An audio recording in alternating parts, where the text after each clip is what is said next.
Are you putting money away into a pension or investment for your long-term future, but you don't really know how much it's going to produce for you?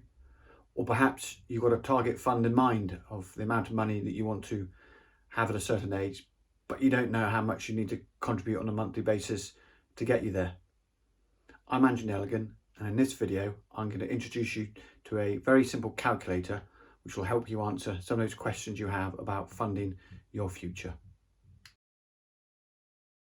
Okay, so let's dive in and have a look at the calculator. So the first thing to say as a caveat is, as you can see, this is usually an Excel spreadsheet, so it is limited by the calculations within a spreadsheet.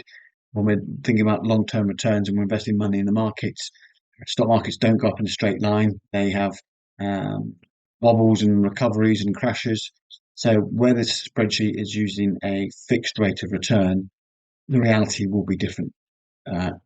To the spreadsheet. So it's there to give you an indication, a guide. It's not a crystal ball to say exactly what you're going to get in the future or how much you need to contribute to target a particular fund. Okay, so on that basis, let's have a look through it. So I've got two different tabs in this spreadsheet. The first one is targeting a particular fund value, and the second one is seeing how much, if you save on a monthly basis, what it might produce over the long term. So the starting point here, we're looking at the target value that you want to um, produce a particular event in a point in the future. So let's say we're going to do it from 10 years from now. So you can see I'm doing this on the 10th of May 2024. So let's look 10 years time. You can see it's correctly that, so that's working. So the target date you use will depend on what you're trying to achieve. It might be your retirement age, but it could be for another goal. Maybe you want to build up enough money to pay off a mortgage, or you're putting money away for a trip around the world, whatever it might be. You could use this to work out the contributions you need to build up over that period of time. So we're only completing the blue cells here, so don't try and change the white ones. And for the investment returns, what you put in will depend on how long you're investing for, how you're investing, and how much risk you're willing to take. If your savings goal is in the short term, within 5 years, you might choose not to invest the money. You might have it in a savings account instead. So your rate of return will be low, maybe 1, 2, 3%. But if you're building up for a event, maybe 10, 20, 30 years in the future, and you can afford to take more investment risk, then the longer you leave it, the higher average annual return you might expect. Could be anywhere 6, 7, 8, 9%. So you choose a figure that you think is most suitable, depending on how long you're investing for and how much risk you're willing to take. So for this example, let's go with a 7%. And then you can put in an existing money that you might have, whether it's in the pension fund or savings you've already got. You can put that in here. So let's say we've got a pot of about 250,000.